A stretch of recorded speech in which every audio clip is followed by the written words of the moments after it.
Hey everybody, Coach Michael here. Hope you're all doing well. I'm back for another open class to answer three emails that have come in that are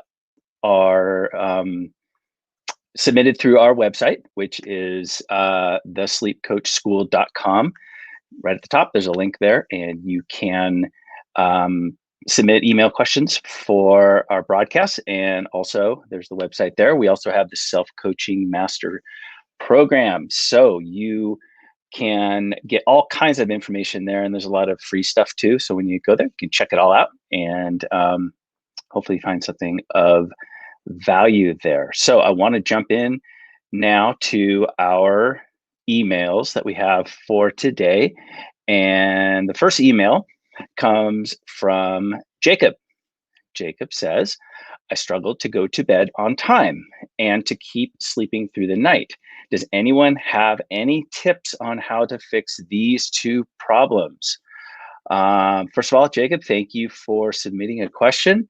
Right off the bat, a lot of people struggle with sleep. They struggle with insomnia and getting to sleep, staying asleep, waking up too early. These are the classic experiences that we call insomnia, chronic insomnia when it's ongoing. Um, as far as um, tips, not really. It's simple. Just do this kind of thing. So what I would suggest, and nothing here is medical advice, by the way, we always like to say that. Um, I would go back to the school and, well, even before that, you have the YouTube channel that you're on. Subscribe, get notifications every time we come on live, which is pretty frequently. You can get all kinds of information about sleep and insomnia as we go through different emails, some different insights. Sometimes there's a guest that we interview. Coach Daniel is very active on this channel. So there's a lot here that's a great way to get started. And then if you want to get even further into overcoming insomnia, back to the website. Again, there's free information there to help you get started, video-based information. And then if you would like to become a member, you can sign up there too. So we're here to help guide and offer a lot of suggestions and strategies that we've seen be very effective and very helpful for a lot of people. Tends to ultimately involve some thought work. So the behavioral side usually is pretty straightforward, but then it's the change in thinking that really is what makes it all come together. So we go through all that at the school and we talk about that on the channel. So hopefully there's a lot of information there for you that you can access and gain some insights. Okay, thank you, Jacob, for your question. Message from Ellie. Okay. And Ellie, just really quick, Coach Daniel knows that you have submitted another email or two, and he'll be addressing those since they were more specific to him. So I'm going to go ahead and respond to this one here. Some nights when my day has been so horrible, I tend to feel like I didn't earn the ability to sleep that night. Similarly, when I wake up and realize I got poor sleep, I feel the same way, like I didn't earn good sleep for whatever reason. This clearly shows how small my sleep confidence is. How can I stop thinking this way in both scenarios? So, rough day, poor night, feel like you didn't earn the ability to sleep that night. And then sometimes waking up, realizing you slept poorly and feel the same way, like you didn't earn good sleep for whatever reason. Okay, let's talk about the first one, and then an overall comment. So, anything can affect your sleep. So, anything can. Something as simple as just something bothered you during the day that could stay in your mind. It makes you, just thinking a lot at night. You wake up, you start thinking about the thing, not necessarily about sleep or insomnia or anything like that. You just have a poor night. Something happens and you don't sleep very well. It's a completely normal response.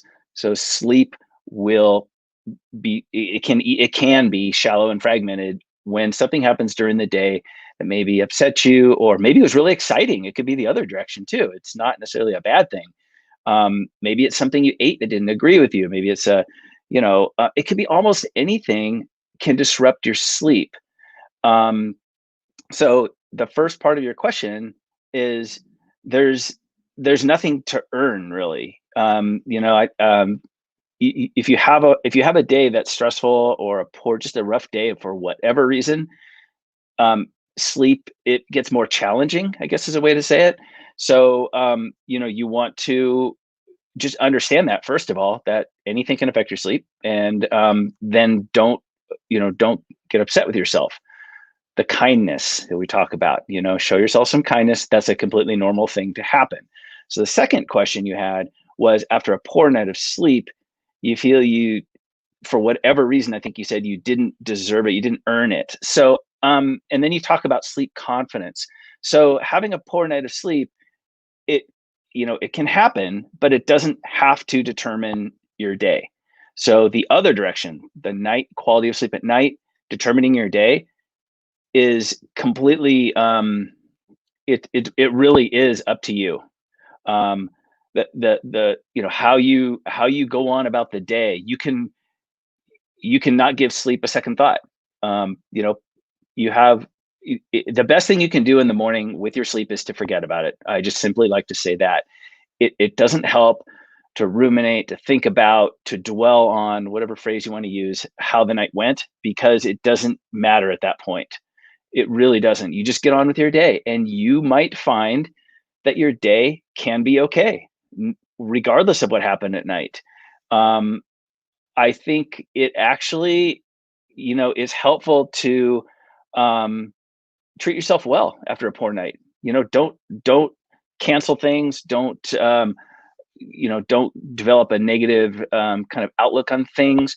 If you had a poor night, just shrug. Okay, whatever. It's over. It doesn't matter, because here's what the thing is, that sleep quality at night is more dependent on the the wake quality of your day. So than the other way around. So a good day very consistently produces, decent nights of sleep for most people.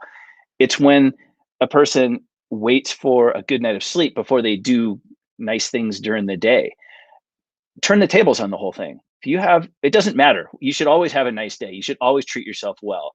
But maybe if you had a poor night of sleep, take that extra step. Maybe you do one extra thing that you enjoy. Kind of pamper yourself a little bit and say, I'm just going to enjoy myself, because you just, that's the only way to live, right? You gotta take care of yourself, do the things are right, and you might find that your sleep improves because of that, not because of any strange, bedtime restriction and all this kind of stuff that sleep hygiene, all that stuff. It's, what did you do during the day? Did you enjoy yourself? Did you engage in things? Did you treat yourself well? So if you have a poor night of sleep, take the extra step, treat yourself even better the next day. One thing I do when I have a short night of sleep, I generally don't struggle with insomnia. That's just me. But I'll occasionally have a short night of sleep. Maybe I'm up late working on something, or it's a windy night or something like that. The next day, I just kind of go, yeah, it's kind of a short night. I don't feel 100%, but you know what I'm going to do? I'm going to do extra exercise today, or I'm going to do something I enjoy. I almost like turn the tables on the whole thing, and I encourage you to do that. The last thing I want to comment on is the confidence thing. I think if you finish your email, let me go back to it here. If I can get to it here. There it is.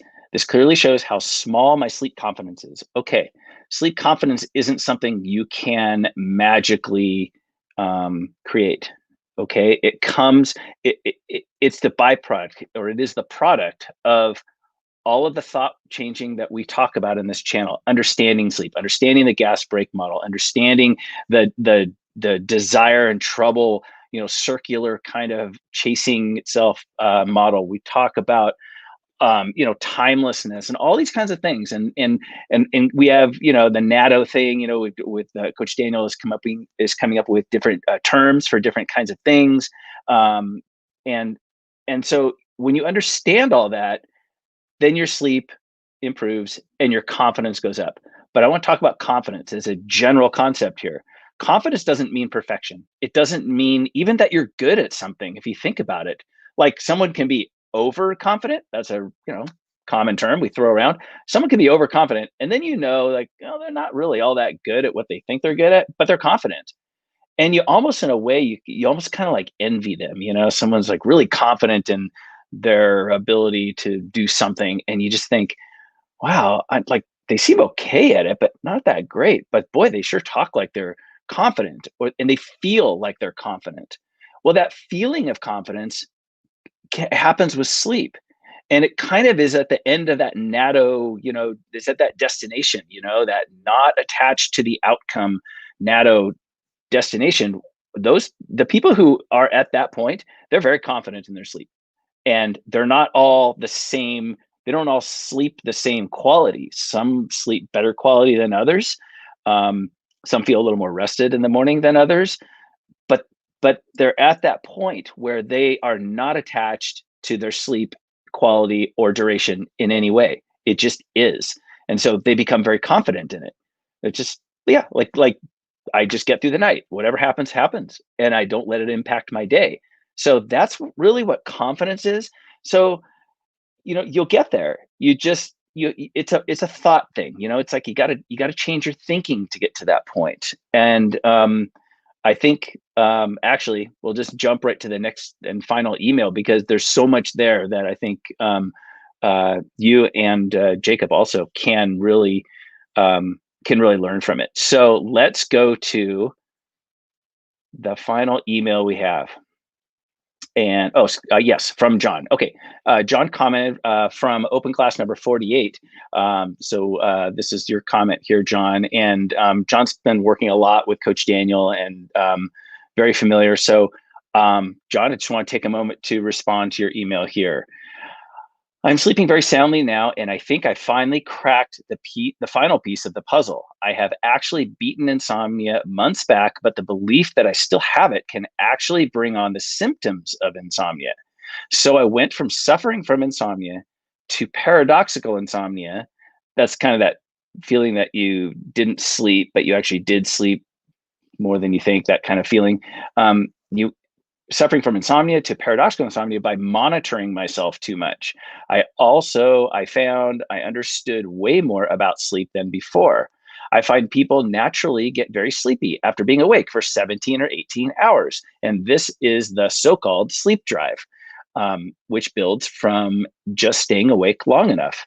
Typically, 17 to 18 hours of wake time generates a 6 to 7 hours of sleep duration. So that's kind of like, we call it the homeostatic sleep drive. It's the natural buildup of wakefulness.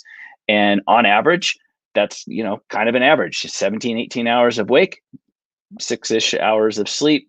That's kind of like an average. Everyone's different, but that's kind of just a rough average. That's a demonstration of how the homeostatic drive works for sleep. I also found it is natural to get a bit of wakefulness/sleepiness in each other at any one time. So while asleep, it is natural to momentarily become alert, aka waking up several times during the night, and vice versa when awake. Everyone gets sleepy once in a while throughout the day. I guess these are the effects of hormones on the human body, depending on which is more dominant. It's kind of like a yin yang thing, where there is a tiny black dot in a white environment, and likewise a white dot in a black environment. So that's kind of like that classic image, the yin yang, the image there. So there's a little dot in the middle. Yeah, and the hormone thing, it's a very complex thing. I mean, they're still trying to figure out how sleep happens, and the neurochemistry behind it and all of that. So yeah, there's hormonal effects among many other kinds of things. It's a whole physiological change that happens from sleep to wake and wake to sleep. So, but your point is exactly right. It's that waking up at night is normal more than a few times. And during the day, occasionally feeling tired, even sleepy a little bit, is normal. You have a natural circadian sleepiness that kind of was also at play there. So that's thought to be maybe that afternoon bit of drowsiness that most people experience to one degree or another. And you're exactly right. So you understand sleep. That's the big message here, is you understand sleep. Then we get into, so when I stopped paying attention to my symptoms, I realized I am now back to my normal self. That's a really, really good sentence right there. So when I stopped paying attention to my symptoms, I realized I am now back to my normal self. I am already a normal sleeper. Wow, what a revelation. It is actually possible to sleep normally, even when thinking about sleep or fearing insomnia, as long as those thoughts are being processed like any other. This is massive insight here. This really just gets right to the thing. It's just, this is great stuff. A sleep thought is just like any other, just a thought. It has no bearing on the ability to sleep because the body will naturally produce sleepiness after the required amount of wakefulness has been achieved. What you're talking about there is the gas brake. The gas is going full gas, brake is off. That's what you just were taught. That's the analogy right there. The body will also naturally wake when the required amount of sleep slash rest to rejuvenate has been achieved. Absolutely no mystery there. So true. No mystery because you understand it. You've taken the time and you've learned how sleep works, how insomnia happens, how insomnia keeps going, all of that. You've learned it. So there's no mystery. Thank you for answering my questions. I think and worry less about sleep now because I understand it so much better. That is amazing. That is such a great email. That came in through an open class number 48. Okay, great. John, that's amazing. I just wanted to read that. Hopefully everyone can really let that sink in. It's just such insight. You've gotten there. You understand it now. And it sounds like it kind of just all of a sudden you realized you did. It's like, wow, I don't have insomnia anymore. That doesn't mean you won't have an occasional poor night of sleep. And you know that. And it doesn't mean that, sometimes, you could have little insomnia thoughts that kind of can creep back a little bit, but the answer isn't like the rabbit hole of looking for, things, gimmicks and tricks that help. It's not, you know, um, severely restricting your sleep, because you understand the sleep drive, you get it. And this is just fantastic insight. It really is fantastic insight. So I wanted to finish with that email, with our three emails, with that one, because it's just such a positive email. And I'm just so glad that you submitted that and you've come so far, and you're there. You're confident in your sleep. You understand sleep. The thing about understanding something too is, when you understand something, you're less anxious about it. I think I was talking about this on a recent open class, maybe yesterday. I can't remember. But when you understand something, it's not a mystery. You're not worried about it. It's like the spot on the skin. There's you think it's bad. And even if this is interesting, this is kind of interesting analogy. If you see, you get the spot on the skin, you go check it out, you think, oh, hopefully it's not like cancer or something like that. Even if it is, and they've studied this, if you get like bad news, if you're worried about something, even if you learn the truth and the truth isn't good, you're less anxious about it because now you know what it is. The brain is always trying to figure things out. And if it can't figure something out, it's going to react. It can react by waking you up, by keeping you awake. It can react in some people, maybe their eating patterns change. Like, it's that brain that needs a piece of information. It reacts in so many different ways. It's kind of that it's just anxiety, really. Once you learn what the truth is about something, anxiety goes down. And with sleep, that's just like huge. So, anxiety and sleep, they don't mix. And so if it helps to reduce anxiety by learning about whatever it is you're anxious about, learn about sleep. That's the key. You learn about sleep. John's email, perfect example of that. He understands it. And so, there's so many analogies and I don't want to go through all that, but you really just have to you have to kind of learn to be your own coach.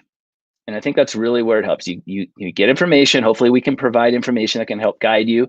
And then you do some self thought work. You talk to yourself a little bit, you figure things out, you do a little detective work. You're kind to yourself. You realize things that you can't control. Sleep. You can't control sleep. So, you just have to, that's like, you have to remind yourself of that, like occasionally, because with insomnia, it's like the thought that, oh, I can just do, like, I know it's just like, I'm almost figured it out. It's just that right amount of melatonin, or it's just that one yoga pose. If I can just do a little variation, all these kinds of things, not the answer.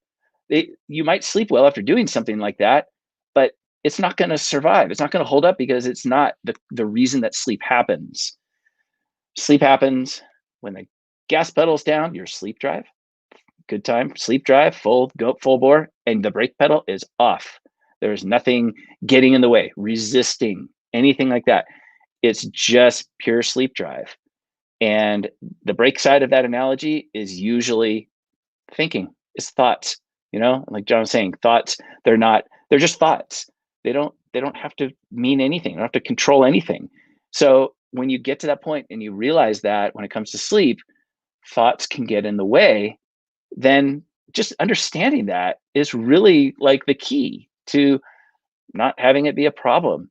So anyways, so happy to read that email, John. Thank you for sharing your thoughts with us. Hopefully a lot of people will see this and they will just feel so much better about, where they are with their sleep, and know that there is a final destination with your sleep. And that's fantastic. Good. This is such great stuff. We have a couple live questions here. First from Viviana. There we go. Viviana says, you and Dr. Erickson have helped me so much along my journey with understanding insomnia. You guys are amazing. Thank you. Might not be able to tell, but I'm blushing. Thank you. Thank you. Thank you. So nice of you to say. Just love getting comments like that. It really just it's just uplifting in every way. So fantastic, Viviana. And thank you for supporting us and the channel and everything like that. Let's see. We have question from JK. If you are just laying with your eyes open, are you still building sleep drive? Yeah. If you're awake, you're building sleep drive. It doesn't matter if your eyes are open or closed. Some people, and this is kind of an interesting topic too. Some people that, they'll ask me about like resting. Is resting okay? Is that, kind of the same? Is it like half as good as sleep, or, and it's a really logical question if you think about it. But, and I don't know if you meant with your eyes open or closed. Even if you're laying with your eyes closed, if you are awake, laying with your eyes closed, you are still building sleep drive. Sleep drive starts to dissipate, starts to decrease when you fall asleep, when you are asleep. That's the only thing that makes it decrease, with a little bit of that circadian back and forth. But mostly, as far as the sleep drive goes, if you're awake, it's building. And so, but people ask me about resting, and, resting is not sleep. And it might feel nice, perfectly fine, great. If you feel like resting, rest. You have a busy day, something, or you just kind of feel a little out of sorts, that you just want to rest. Yeah, that can help just generally feeling good. And your sleep drive will keep building. Now, some people that they rest and they start dozing off and they don't maybe realize that. So have a method, maybe someone around who can kind of check on you so you're not dozing off too much. Anyways, if you want to do a little nap, that's totally fine for, for people who are confident in their sleep, take a nap. Sure, it's great. If you're, if you're worried that, if you take a nap, you're gonna have trouble sleeping at night, and that makes you anxious, maybe, at least for now, maybe avoid the nap. That's just a thought, but it's really personal. Everyone's kind of different. You kind of test things out. It's, we call it's small potatoes, right? You take a nap, it's like, unless it's like a 4-hour nap in the afternoon, that's kind of like sleep part one, so you want to be careful about that. But, if you take a 45-minute nap or something, yeah, if it makes you feel a little better, great, you figured something out. But as far as resting goes, you just want to make sure that, you don't want it to go too long. So just have an alarm or someone that can wake you up. JK follows with, so if you don't sleep a whole night, shouldn't your sleep drive be sufficient enough? If you don't sleep a whole night, yeah, your sleep drive will naturally be stronger the next day. It doesn't mean you're going to fall asleep easily, because remember, it's sleep drive, that gas pedal, and the brake is the other stuff that gets in the way. Mainly anxiety, hyperarousal, thought patterns, thinking certain things about sleep that maybe aren't necessarily true. Like a classic one is like, I shouldn't wake up at night. It's like everyone wakes up multiple times. That's reality. So, there's different things that constitute the break side of the analogy. So if you don't sleep a whole night, like if you have just a few hours, 3-4 hours or something like that, yeah, probably your natural sleep drive would be a little stronger the next day, but you have hyperarousal. If you're thinking about your sleep and you're trying to control your sleep, you might not really notice it. So that's, there's so much more to that story, but that's kind of the short answer there. Sufficient enough is kind of an interesting phrase there. Yeah, I mean, it's sufficient enough, but you just have to be careful about, the break side of things, and understand what hyperarousal is and how it keeps people awake during the day, even after very short nights of sleep. Okay, thank you for those questions, JK. Let's see, don't see any more at the moment. Yeah, okay, I think I'm just going to wrap it up at that. This might be my last one for the year. We'll see. JK says, thank you. Thank you, JK. Appreciate your question. And I don't know if Dr. Daniel's going to be on one more tomorrow for the end of the year. I'm not sure. Maybe later tonight. I'm not sure. But anyways, it's been a great year. And if I don't see everybody until 2021, hope you have a great new year. Be safe. And keep the questions coming. We love them. And again, the school, let's see, get to it here. Self-Coaching Master Program at thesleepcoachschool.com. Great place to visit. Check everything out. And I will see you all later on. Bye-bye now.